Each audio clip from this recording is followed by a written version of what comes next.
Out here on the edge of the solar system, 3 billion miles from the warmth of the sun, a planet has spun through the void, unseen and unknown for millennia.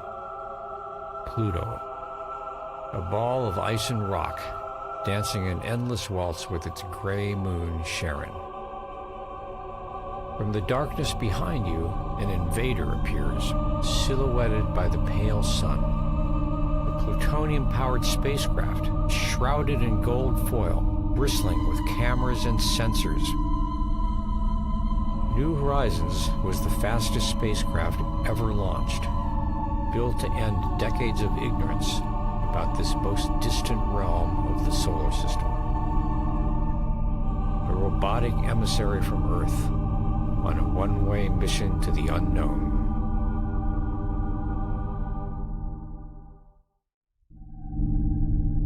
After 9.5 years of travel, New Horizons had reached its goal.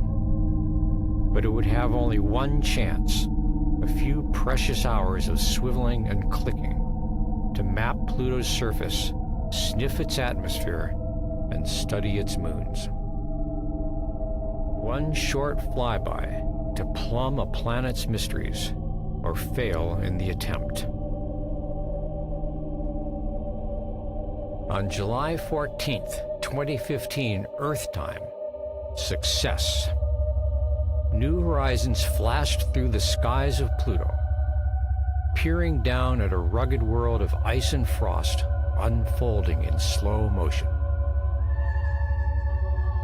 Mighty mountain ranges stained brown and red. Dark highlands scarred with craters from a violent past. Bright sheets of ice forming a pale heart across Pluto's surface. And nestled above the western curve of Pluto's heart, a chaotic jumble of peaks, the Al-Idrisi Mountains.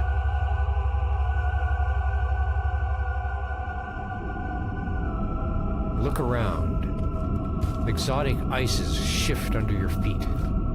You are standing where no known creature has ever stood. To either side and behind you, pink mountains of water ice rise as high as the Rockies. Climbing one would not take long. In Pluto's weak gravity, you are as light as a house cat back home. But home is a decade away, low on the horizon, somewhere in the glow of the distant sun. To your right, an icy plain stretches hundreds of miles across Pluto's heart, broken and cracked by deep canyons. The moon Charon looms on the horizon. Its surface looks split, evidence perhaps of an underground ocean that froze and burst. A cracked moon in a frozen sky. Flying inland from the Al-Idrisi Mountains, we leave the plains behind. This is Viking Terra, old ice, dark and deeply stained, punctured with craters and lined with trenches. And shining through the darkness below you, a bright ring of ice, Elliott Crater, 45 miles across and 2 miles deep.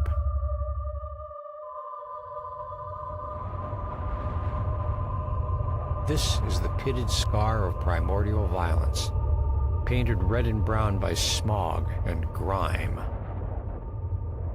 Billions of years ago, when Earth was inhabited by a soup of simple cells, a chunk of ice and rock the size of a city punched a hole in the planet's crust.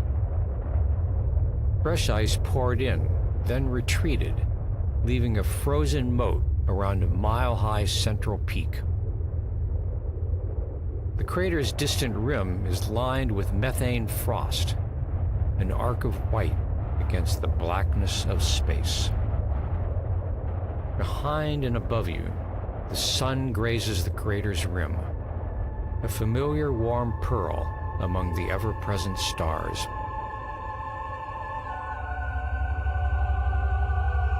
East of Elliott Crater lies Pluto's frigid heart, an expanse of ice miles deep and hundreds of miles wide.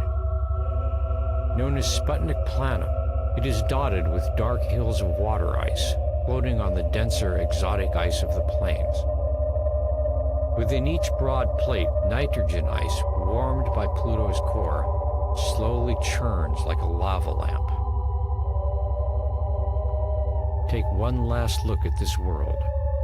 Beyond these plains, beyond Pluto's heart, the planet fades to darkness. As New Horizons passed by Pluto, it turned to study the dwarf planet's atmosphere, backlit by the distant sun.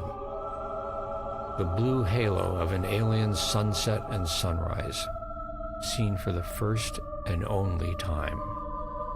The spacecraft carries a pinch of ashes from Clyde Tombaugh, the farm boy who discovered Pluto in 1930 and sent imaginations wandering. The pale dot he saw is now a place, a personality, a world. We will always remember this era, when humanity first explored and surveyed the known worlds of the solar system. But for New Horizons and the human race, there is only one direction, ever outward. Out there in the dark, unknown worlds are waiting.